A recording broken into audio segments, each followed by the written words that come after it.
Hai,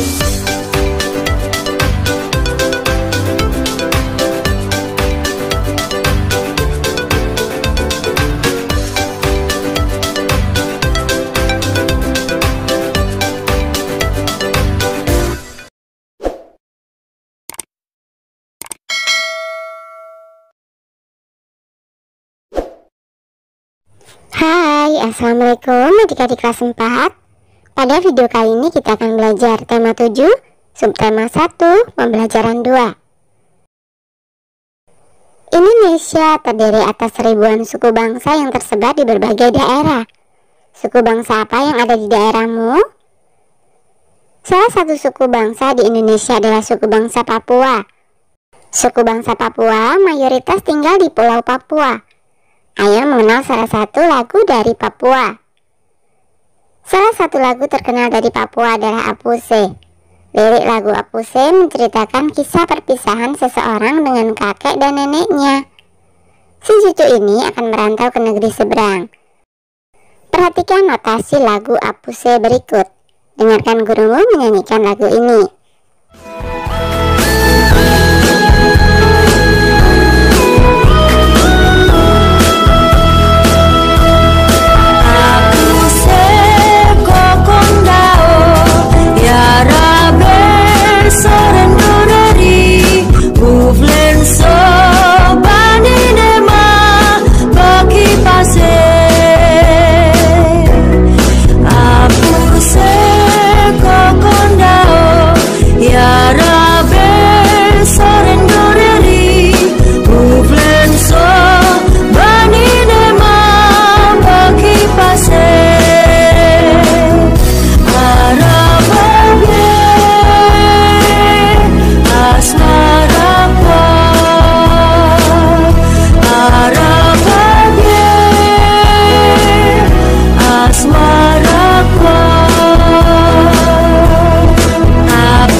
Bapak Ibu gurumu telah memberi contoh menyanyikan lagu Apuse. Cobalah menyanyikan lagu bersama teman-temanmu, lalu nyanyikan sendiri secara bergantian. Kamu telah menyanyikan lagu Apuse. Diskusikan jawaban pertanyaan-pertanyaan berikut bersama teman sebangkumu. 1. Dapatkah kamu rasakan naik turunnya nada pada lagu Apuse? Kita dapat merasakan naik turunnya nada pada lagu Apuse. Hal ini dapat dibuktikan dengan mengacu pada perbedaan posisi not balok pada para nada atau perbedaan angka yang digunakan pada notasi angka. 2. Pada bagian mana lagu dinyanyikan dengan nada tinggi? Nah, ini huruf besar dinyanyikan dengan nada tinggi ya. Apuse, kokondao. Apuse ini berarti nadanya adalah tinggi.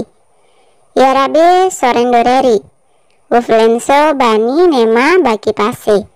Bani nema dinyanyikan dengan nada tinggi. 3. Pada bagian mana lagu dinyanyikan dengan nada rendah?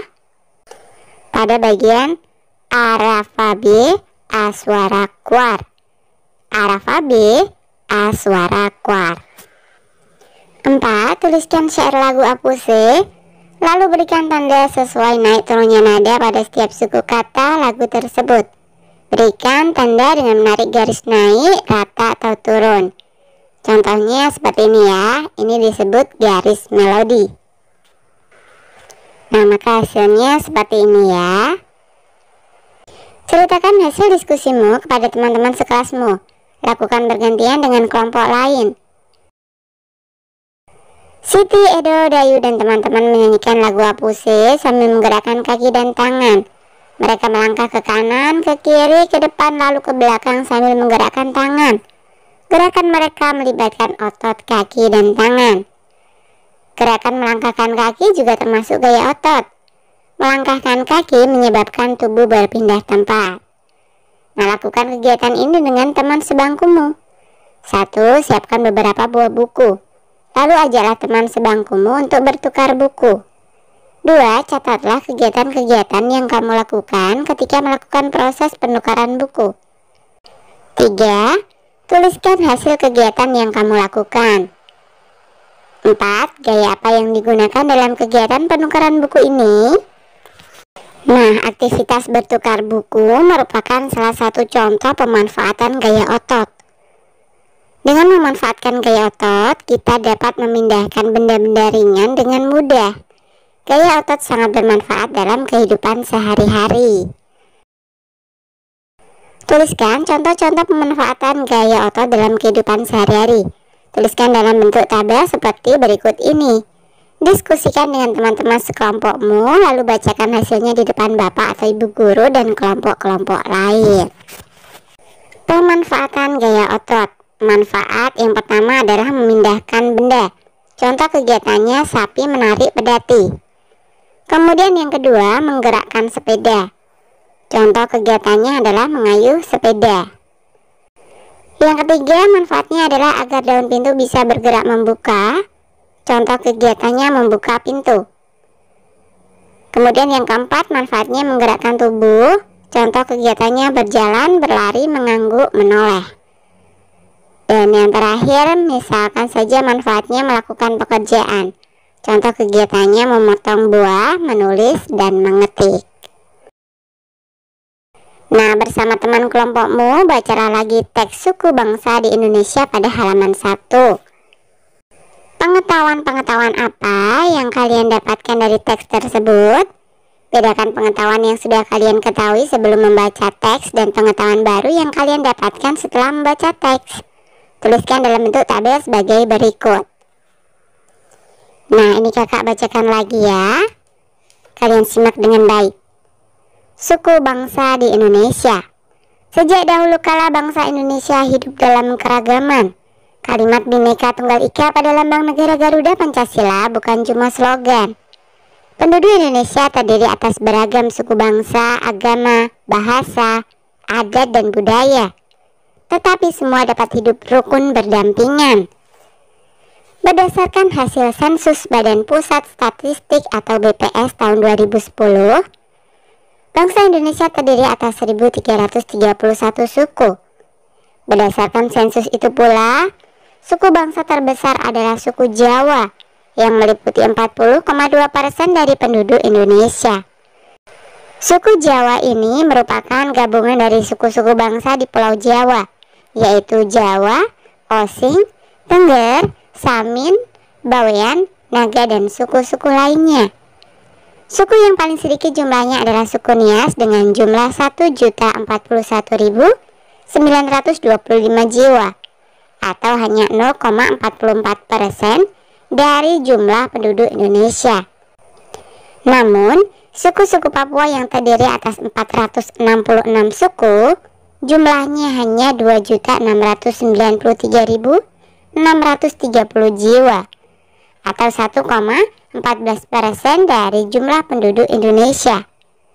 Sedangkan etnis Tionghoa jumlahnya 2.832.510 jiwa, atau 1,2% penduduk Indonesia. Nah, pengetahuan yang sudah diketahui. 1. Sejak dahulu kala bangsa Indonesia hidup dalam keragaman. Kemudian misalkan yang kedua, kalimat Bhinneka Tunggal Ika pada lambang negara Garuda Pancasila bukan cuma slogan. Dan yang ketiga, penduduk Indonesia terdiri atas beragam suku bangsa, agama, bahasa, adat, dan budaya, tetapi semua dapat hidup rukun berdampingan. Sedangkan pengetahuan baru yang didapat Misalkan saja 1. Berdasarkan hasil sensus Badan Pusat Statistik atau BPS tahun 2010, bangsa Indonesia terdiri atas 1331 suku.